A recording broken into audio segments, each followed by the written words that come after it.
pulled pork, Texas style. I know you Carolina folks got pork down, but man, the way that just falls apart. This.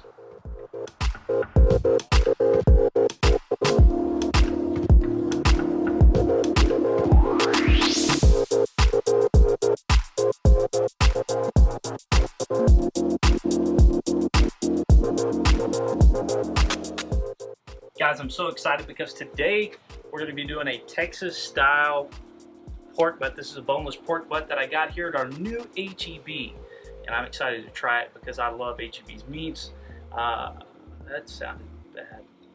Anyways, the UDS is getting fired up, getting up to temp. See you in just a minute.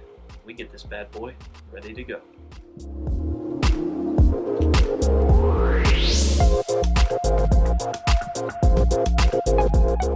So we're gonna get our gloves. Let's get our gloves on. Our UDS is getting up to temperature. It's sitting at about 200 degrees right now. I want it to sit somewhere around 275 to 300. These gloves are massive.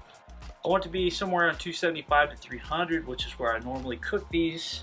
And inside there's lump charcoal, a little bit of hickory, a little bit of mesquite, and a little bit of pecan wood. It's a great combination for pork.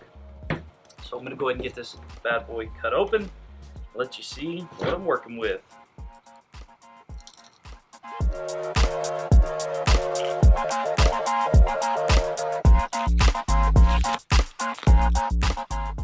So there's not a whole lot to really do as far as trimming to prep a pork butt, especially one that's boneless, because they've already butterflied it and removed that blade, which I tried to find a bone-in one.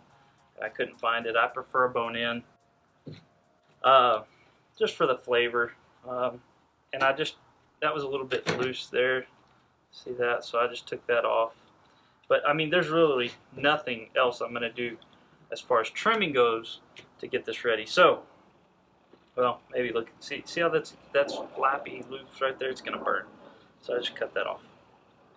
So that's about it. So I'm going to get this rubbed down with some Sriracha, because this is going to take a lot of rub. It's a big piece of meat, but it'll take a lot of flavor. It's kind of a bland piece of meat by itself. So that's why we like to smoke it and add a lot of flavor. So when I rub it, I'm not doing it so much for the flavor of the rub, but I want it to really hold a lot of the spices on there. Let's get it rubbed down.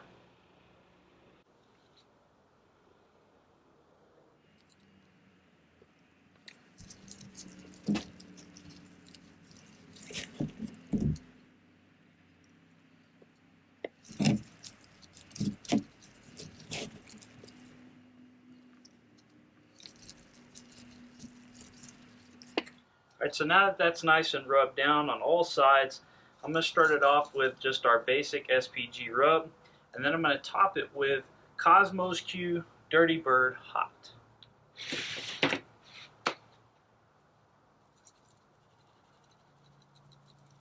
Again, we can go pretty heavy with this because it is such a big piece of meat.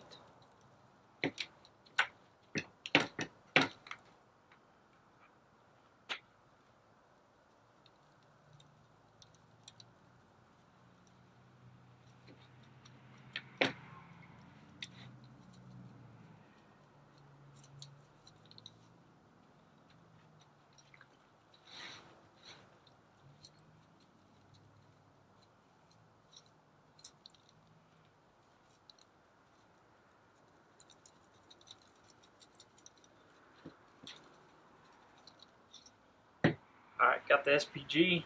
Now for Kosmo's Dirty Bird Hot.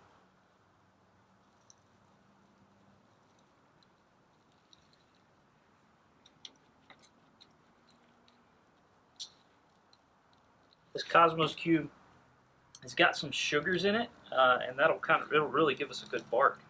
But it's got great flavor profile as well. So I'm excited.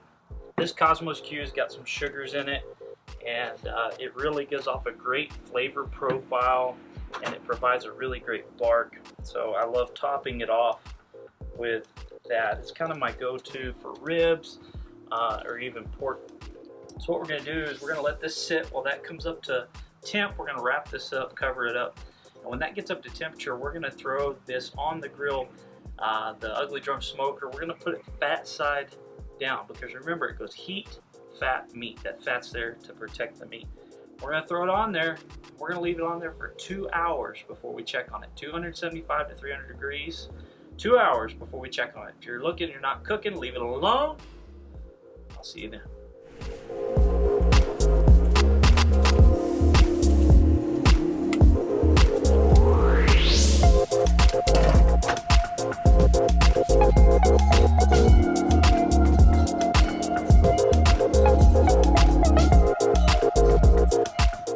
It's been about 2 hours and this thing's sitting right around 300 degrees. My internal temperature is sitting at about 110, 115. So now's the time I'm going to go ahead and hit it with this spritz of this is just apple cider vinegar. I literally just take my spray bottle off and screw it onto the apple cider vinegar bottle. The thermometer I'm using is an Inkbird 2-probe thermometer, the IBT2. There's a link in the description below. That is an affiliated link, so if you buy there, it will help us out here at Brisket Medic. So I'm going to open this up, and this is going to be the first time I've looked at it in 2 hours. So let's take a look.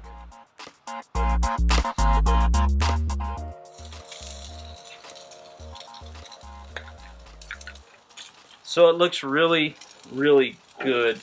There's a little bit of bark starting to build up on it, and that's that Kosmo'sQ Dirty Bird Hot. So I'm going to get it nice. So I'm going to get it nice and wet. That's really loud to spray on such a hot grill.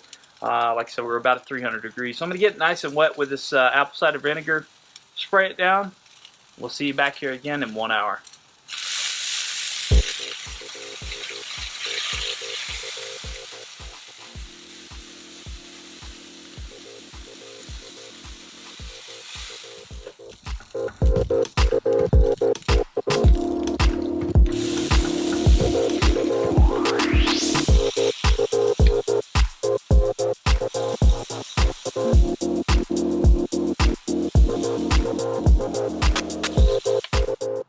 So it's been another hour. My Inkbird's telling me it's right around 150 degrees. So I'm going to take my probe, I'm going to check the pork butt, spritz it with a little spritz, and see where we're at.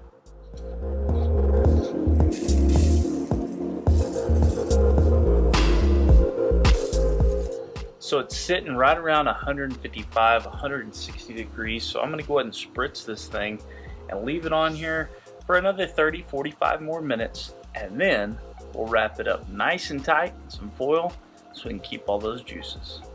Let's get it sprayed down.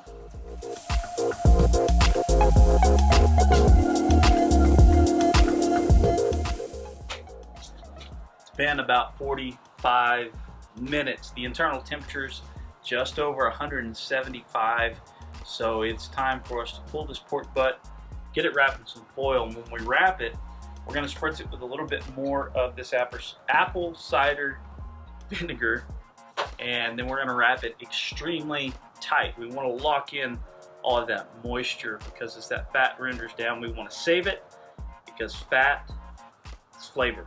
So let's go ahead and pull it out, get it wrapped up, pull it back in.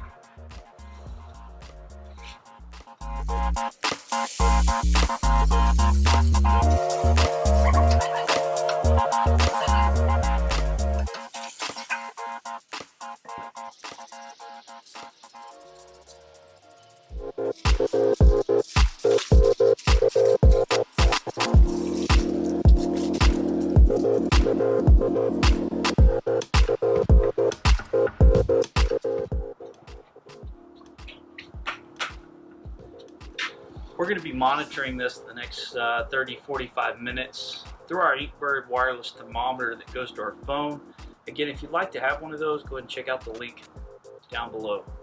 When this thing hits about 200 to 205 degrees, we're going to open this thing up, start poking it with our Inkbird thermometer, our handheld, and see how tender it is. Because we don't really have a bone to choose and see how done it is, I want to probe it to see how done it is. And not just go off temperature alone. Remember, when it's butter soft to probe, it's done. If it had a bone in it, if I could pull the bone out clean, it'd be done. This is boneless. It's cooking a little faster. See you in about.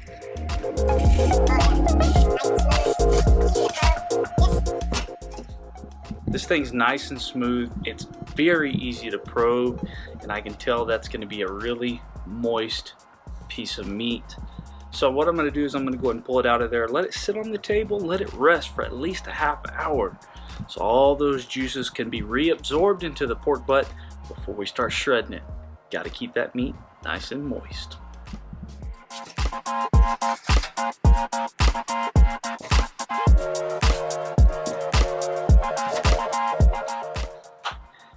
And now it's been about 30 to 45 minutes.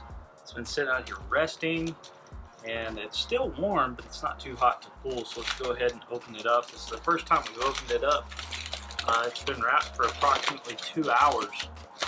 So let's go ahead and get it opened up and see how she looks. Oh man. As soon as it got open, I can smell the spices. Look at that beautiful bark. This is definitely a delicious Texas style pork butt. Let's see if we can pull her up. Oh, look at that. She just pulls right apart. You see there's a smoke ring there. There's a great bark. This is going to be delicious. I was going to pull it apart before I tasted it, but I want a piece of this bark.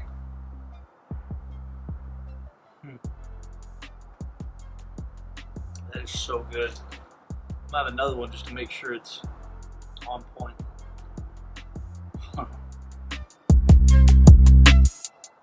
This is delicious. You can throw this on some bread slices, add some onions, some jalapenos, some pickles, a little bit of mustard sauce if you like it. Man, this is good.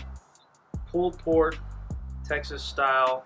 I know you Carolina folks got pork down, but man, the way that just falls apart. This is awesome. Alright guys, if you haven't already liked and subscribed, please do that. Comment down below what you'd like to see me cook next. Thank you so much for everything you do for us. Drink more water. This is so good.